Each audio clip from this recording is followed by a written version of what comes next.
Alors, on va parler aujourd'hui du contenu de ma valise pour le Tour de France en moto. Il faut faire assez light car finalement tout doit rentrer là-dedans pour rentrer dans la valise latérale droite. Alors, je prends un pantalon de rechange, un treillis qui prend finalement pas trop de place, on voit par rapport à la taille de ma main, relativement bien plié, sachant que la journée principalement, j'aurai le pantalon moto. Ensuite, ici dans ce petit sac, ce sont les chaussettes qui sont pliées. Serviette pour sortir de la douche. L'oreiller, c'est un oreiller gonflable qu'on trouve facilement à Decathlon. Ça prend peu de place. Dans cette petite sacoche, différents t-shirts, suites, caleçons. Là, on trouve le petit sac pour le linge sale, un maillot au cas où, de la poudre. Ça, c'est un petit pot où j'ai mis dedans la poudre génie sans frotter, ce qui me permettra de nettoyer le linge à l'hôtel.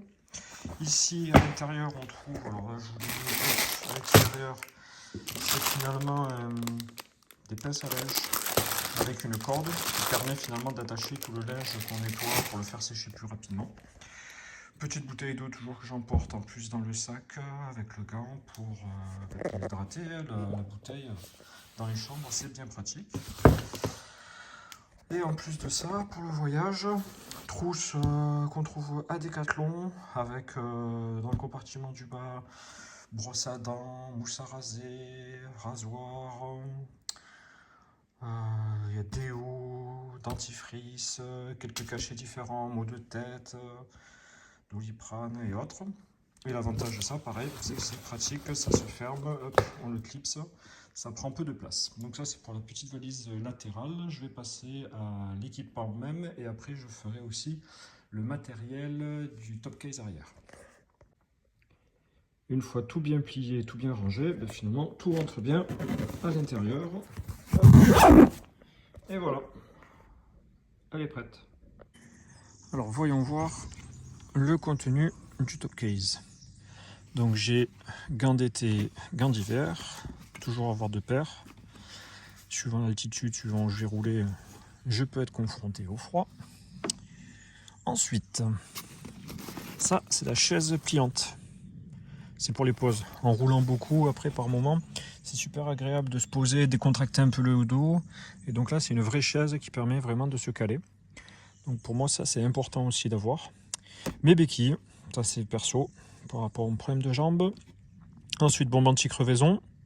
J'ai aussi un booster au cas où si j'ai une panne de batterie ou autre, j'ai un booster pour démarrer. Une pince au cas où si je dois retirer quelque chose du pneumatique.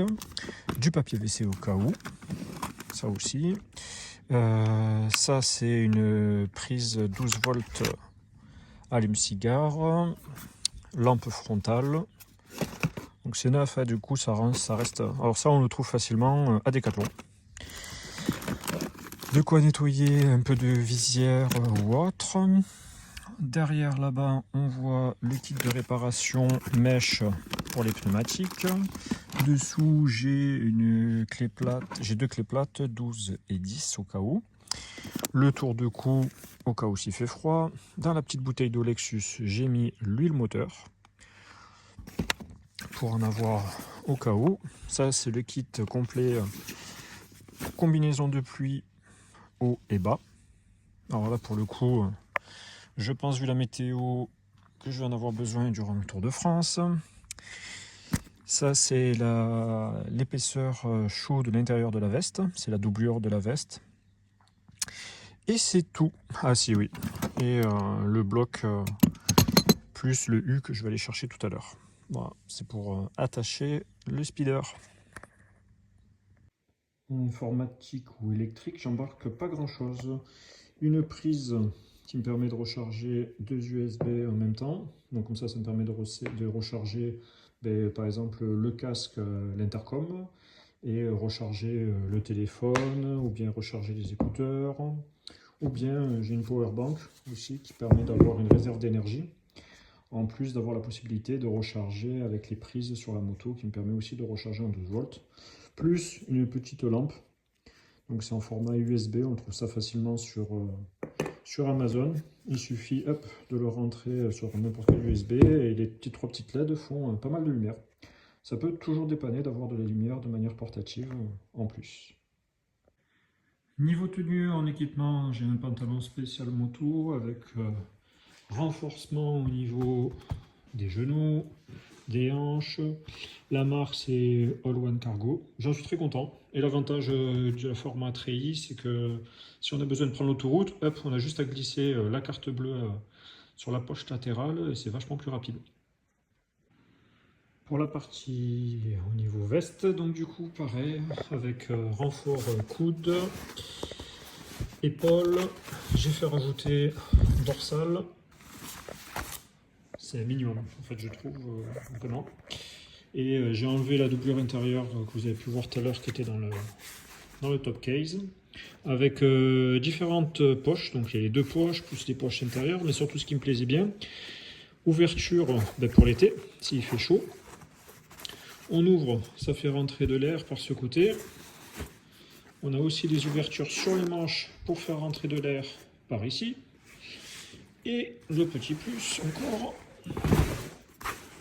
c'est qu'il y en a deux autres à l'arrière. Voilà. Ce qui fait que l'air peut rentrer devant, ressortir derrière et ça permet de ventiler. C'est quand même super sympa. Pour m'hydrater régulièrement sans devoir m'arrêter, j'ai acheté un équivalent d'un Camelback avec une réserve, une poche de 2,50 litres. Le tuyau est bien protégé pour pas que la lumière passe. Le bouchon.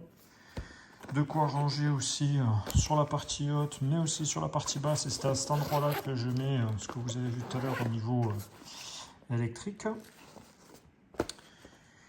Comme ça, c'est à portée de main si j'ai besoin de recharger quoi que ce soit. Je vous ferai une présentation un peu plus poussée sur ce concurrent du Camelback. Je vais d'abord faire mon retour d'expérience des 5-6 000 km avec le Tour de France. Et je reviendrai vers vous avec la marque, le modèle, le tarif, avec toutes les informations qu'il faut dans quelques temps. Pour les bottes, j'ai pas pris des bottes trop montantes, ce qui permet de facilement aussi les ranger dans le top case une fois arrivé. J'ai pris les TCX qui sont étanches, donc faciles à ouvrir, à enfiler. Elles sont assez légères, c'est assez pratique. Pour l'instant, de ce que j'ai utilisé, je suis assez content. Pareil, je vous ferai un retour avec plus d'informations, marque et tarifs, du retour du Tour de France avec un retour d'expérience de 5 à 6 000 km de route. Pour terminer, le casque, j'ai choisi un Schuber C5. Alors c'est vrai que c'est pas le moins cher, par contre il offre quand même un super confort au niveau aérodynamique, l'isolation sonore. Moi ce que j'aime beaucoup, c'est l'avantage qu'il soit modulé. Ça permet comme ça d'ouvrir. Donc quand je m'arrête, faire photo, vidéo, manger un bout ou vite boire quelque chose, j'ai pas besoin d'enlever le casque, le poser quelque part ou le mettre en équilibre sur la moto. Je peux le garder sur la tête. J'ai fait installer du coup aussi l'interco qui est assez petit, c'est bien intégré à l'intérieur du casque, tu vois, sur les côtés. Et les enceintes sont installées d'origine au niveau des oreilles. C'est quand même bien conçu avec prise d'air qui traverse entre devant avec les sorties là donc sur la partie arrière. On le sent bien sur le dessus du crâne. Donc je vous remercie d'avoir suivi la vidéo. Je sais qu'elle était un peu longue, mais c'était juste pour partager l'équipement. J'ai pas de partenariat avec aucune des marques, avec aucun des produits que je présente.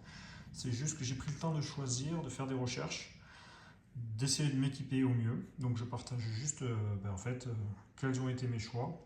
Maintenant je vais les mettre à l'épreuve avec 6000 km à peu près pour le Tour de France et je ferai un débrief de retour.